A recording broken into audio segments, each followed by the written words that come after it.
If Neon Abyss has a story, I don't know what it is. After playing for more than 10 hours, I'm no wiser as to who the characters are, what the Neon Abyss is, or why they're there. What I will say though is that I don't really care at all, because you don't really need a story to appreciate what Neon Abyss is doing. It's a roguelite in the vein of Dead Cells, but it shares shooting and platforming mechanics with last year's Black Future 88. You are part of Grim Squad, a special team formed by Hades to infiltrate the myriad layers of hell and put paid to a bunch of new gods who are causing mayhem in the afterlife. Again, I think this is the case. It's not really very good at telling its story.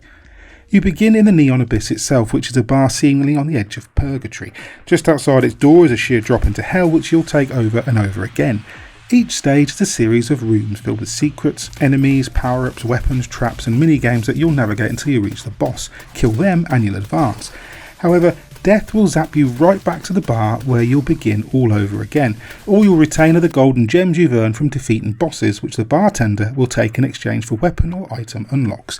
Similarly to Dead Cells, once unlocked, these items will be added to the huge pool of random drops in your subsequent runs.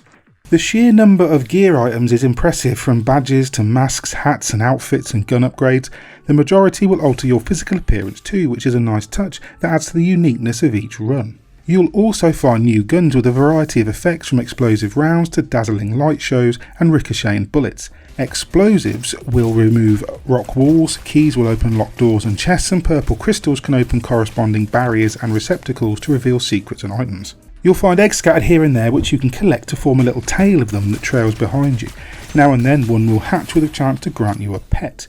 Each of these pets is unique and range from things like blue cubes and rocks to teddies, mummies and aliens.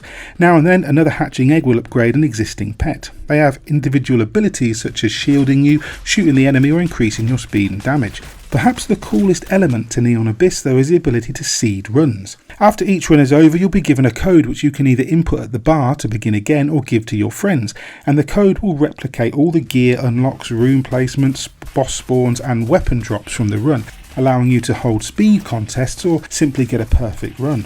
Initially, you can only choose one of two characters, Wade or Anna, the only non-male character in the whole lineup for some reason, but others are unlockable as you play. They mostly control the same, but they do have unique abilities such as more health, dodge rolls or higher survivability. Movement is easy enough, but jump is mapped to the right trigger by default with the right stick firing your weapon. For some reason I just found it really uncomfortable, so I mapped jump to pushing up on the left stick like a more traditional twin stick platformer and it immediately clicked. To keep you on your toes between rooms full of baddies, there are minigames to take part in for rare loot, such as a giant piano that requires you to bounce on the highlighted keys to play a tune.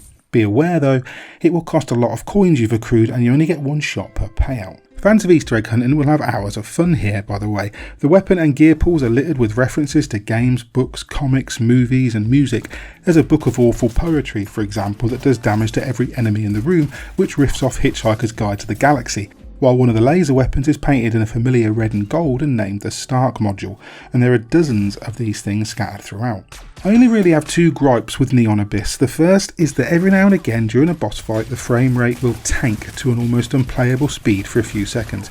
It only seems to happen during the boss encounters and not during every one, but it happened often enough that it felt like a genuine problem worth mentioning. My second complaint is that for all the variety and diversity in the gear and weapons, the levels don't really differ much from world to world. I was hoping for some bizarre environments, but Neon Abyss doesn't ever really come off the chain in terms of level design. Still, regardless of these few problems, it's a corking little platform shooter with enough variety and surprises to keep you fully hooked.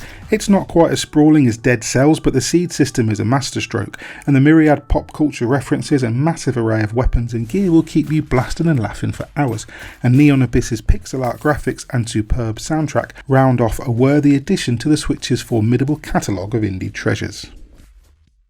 I hope you enjoyed our review of Neon Abyss from Viwo, or Viwu, I think I'm pronouncing that right. If you did, please consider hitting the subscribe button and like, and also hit that bell icon so you're kept up to date with everything we post. And maybe check out our Patreon too.